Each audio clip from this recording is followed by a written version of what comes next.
Hello my dear ladies. Weight loss అవ్వాలి అని decide అయిన తర్వాత లేడీస్ చాలామంది స్పీడ్గా వెయిట్ తగ్గాలని క్రష్ డైట్లు చేస్తూ ఉంటారు. లంచ్, బ్రేక్ఫాస్ట్, డిన్నర్ ఇలా అన్నీ స్కిప్ చేయడం, లేదా 3 or 4 days ఫుడ్ తీసుకోకుండా ఉండడం, ఓన్లీ లిక్విడ్స్ తీసుకొని ఉండడం, ఓన్లీ జ్యూసెస్ తీసుకొని ఉండడం ఇలా చేస్తూ ఉంటారు.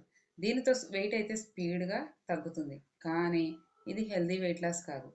దీంతో ఫ్యాట్ బర్న్ అవ్వదు. ఫ్యాట్ అనేది స్టోర్ అవుతుంది. విటమిన్స్ స్లో అవుతాయి. మెటబాలిజం స్లో అవుతుంది. ఎన్నో హెల్త్ ప్రాబ్లమ్స్ వస్తాయి. మజిల్స్ కూడా వీక్ అవుతాయి. మన స్టామినా అనేది చాలా తగ్గిపోతుంది. మరి వెయిట్ లాస్ అవ్వడం ఎలా? బ్రేక్ఫాస్ట్, లంచ్, డిన్నర్ అన్నీ తింటూనే రైస్ మానకుండా నచ్చిన ప్రతి ఫుడ్ని ఎంజాయ్ చేస్తూ వెయిట్ లాస్ అవ్వచ్చు. మన బాడీకి తగ్గ డైట్ ప్లాన్ని ఫాలో అవ్వగలిగితే. మరి అదెలానో తెలుసుకోవాలనుకుంటున్నారా? అయితే ఈ స్క్రీన్ పైన ఉన్న నెంబర్కి కాంటాక్ట్ అయ్యి పూర్తి డీటెయిల్స్ తెలుసుకోండి. మా ప్రోగ్రాంలో ఎన్రోల్ అవ్వండి. మా ప్రోగ్రాంలో రైస్ మానకుండా నచ్చిన ప్రతి ఫుడ్ తింటూనే 3 monthsలో 5 kgs వెయిట్ లాస్ అవ్వచ్చు. మరి ఇంకెందుకు ఆలస్యం? ఈ స్క్రీన్ పైన ఉన్న నెంబర్కి కాంటాక్ట్ అవ్వండి.